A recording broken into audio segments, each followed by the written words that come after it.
আমাদের স্টুডেন্টদের সবচেয়ে বড় ভয় কিসের?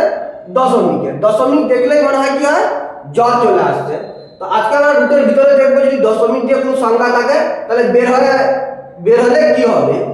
যেমন আমরা জানি দেখো 49 যদি থাকে রুটের ভিতরে তাহলে বের হয়ে আসে কি হয়, 7 হয়। যদি 64 থাকে তাহলে বের হয়ে আসে কি হয়, 8 হয়। যদি 121 থাকে তাহলে বের হয় কি হয়, 11 হয়। তো এবার যদি রুটের ভিতরে যদি দশমিক দিয়ে সংখ্যা থাকে, দশমিকের পর যতগুলো সংখ্যা থাকবে তার অর্ধেক হয়ে যাবে। তো আমরা দেখি যে রুটের ভিতরে দশমিকের পর কটা সংখ্যা আছে, দুটা, তাহলে কটা বের হবে, একটা, অর্ধেক হয়ে যাবে।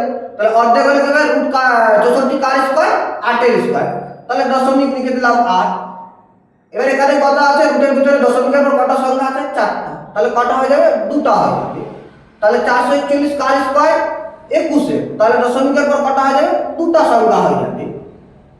এটা দেখো, এটাতে কটা আছে, ছটা সংখ্যা আছে। তো দশমিকের পর কটা হয়ে যাবে, কটা সংখ্যা আছে, দশমিকের পর ছটা আছে, তিনটা হয়ে যাবে।